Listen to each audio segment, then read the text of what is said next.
Good afternoon. Thank you for joining us. I'm here in beautiful Butte, Montana. I am Lieutenant Colonel Jenna Schaack, and I'm the Recruiting and Retention Battalion Commander. I'm here today with Lieutenant Schaack, who is the first armor officer in the Montana Army National Guard. We are very excited to have her here today as we celebrate women in combat arms positions here in the Montana Army National Guard. So welcome, Lieutenant Schaack. Thank you for being here with us today. Can you give us a little bit about your background? Yes, ma'am. I originally grew up in North Dakota. Most of my family's from over there. And I moved to Montana when I was 15. Went to high school in Billings, and then after graduating high school in Billings, I moved to Bozeman and went to college there. Okay. And what made you decide to join the military? I really enjoy helping people, and originally I wanted to go nursing.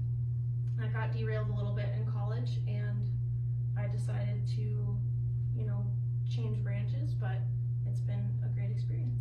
So helping people, tell us a little bit more about that. Because that's interesting, and how you relate helping people to the military. Helping people is a big piece of being a leader, in my opinion. You're working with your soldiers quite regularly, and helping them is obviously very broad, but it can be specific to your branch as well. Okay, and your branch, you did choose to be an armor officer. How did you make that choice? So Major Holy Cross, he used to be one of our HHC staff members, and he came up to me and I think it was one of our drills, and he said, tanks are pretty cool if you don't want to be a medical officer. So I looked it up, and tanks are actually pretty cool. So after doing my research of the other branches, I thought that was the best fit. So tell us a little bit about being a tank officer. What does that mean? A tank officer, so primarily as an officer, you do your operations orders. You are the boss. Basically, you're maneuvering your tanks. You brief your operations order prior to your mission. You are out there with your guys when you're doing maintenance, and before gunnery, you do your rehearsals and things like that with your crew. Okay. What was your armor officer training like? When I went through a bullock down in Fort Benning, it was originally 3 phases, or for our class, it was 3 phases. So your first phase, you're introduced to tanks. You learn about PMCS and you get tested on those things. You learn about vehicle identification.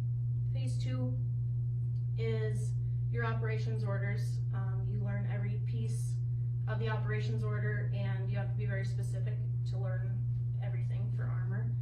And then phase 3 was your field phase, so you put all those skills that you learned throughout bullock to the test, and you maneuver your tanks, and you're obviously in the field throughout that phase. Okay. So for drill weekends, you are with Charlie Company out of Great Falls. Can you tell us what a drill weekend's like for you and for your platoon? Yes, so it depends on our training weekend. We tend to do our mandatory briefs like other units. We do our tank gunnery once a year, annual training once a year, which is usually in the summertime. And then we do individual weapons qualification once a year, and we do maintenance when we can as well. Okay. What is your favorite memory of Montana Army National Guard so far? My favorite memory is kind of broad. I came into the unit as a cadet prior to commissioning and attending bullock. Initially, the guys were kind of learning to adapt. It was a new thing, and once I came back from bullock, they were kind of getting used to me being back again because you're gone for about 6 months. And the guys started joking around with me and, being sarcastic, things like that. And then members of my platoon started calling me the tank mom. So that was really cool. So it made you feel like you were starting to fit in. So you said that when you first started, it was, they were starting to adjust to things. And that's because out of the entire company, well, females, as we talked about, females are just now becoming able to participate in combat arms in Montana. So you are one of 2 females in the entire company? Yes, ma'am. Correct. Awesome.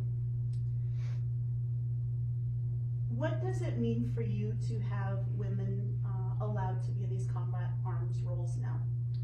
Man, I think it's a great opportunity to kind of expand the horizon, and I think it makes our team more diverse. It's interesting that you bring up opportunities, because last week I interviewed but she used those exact same words. She just talked about now females having all these additional opportunities that they didn't have in the past. How do you see this impacting the Montana Army National Guard? Again, I see this as a really good opportunity to improve our team and like expand our horizon.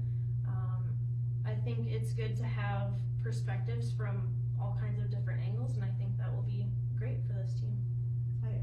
I agree. I like what you say about the diversity and different perspectives, because I believe that anytime we can diversify our force, whether it's males, females, different races, it definitely improves the organization. Yes, ma'am. What type of person do you see as being a good fit for a combat arms position? Those that are hardworking is very helpful. Even if people don't think that they have a strong hard work ethic, that can be built upon. Those that worry about weapons qualification or things like that, they will learn that at their basic training and advanced individual training with their specific job.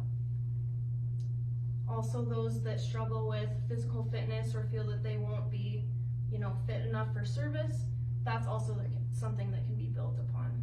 Okay. And you were enlisted first, so you did go to basic and AIT. So can you tell us a little bit about your experience at basic training? It's very hot down in the south, very humid, but I wouldn't change that experience for the world. I learned all the basic skills of a soldier, and I think that's very helpful as a leader, having your soldiers that have obviously been through that training, knowing that you've been through the same thing. Okay. And what advice would you give to someone who was thinking about enlisting into the Montana Army National Guard? My advice for any people that might be contemplating entering the Montana Army National Guard would be to do your research.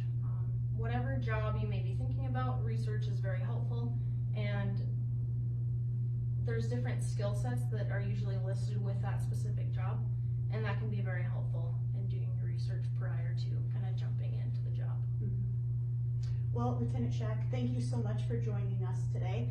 Thank you for joining us today as we wrap up our part 2 of our 3-part series celebrating women in combat arms positions, the Montana Army National Guard. I hope that you will join us next week, same time, same place, as we talk to Sergeant Green, who is one of the combat medics in the 163. Until then, if you have any questions about the Montana Army National Guard, please check out our website at montanaguard.net.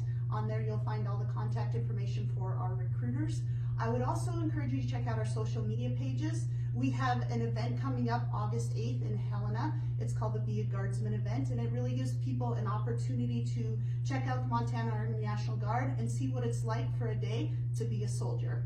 Thank you again for joining us. Have a great day. I don't know where to look for that. Good work.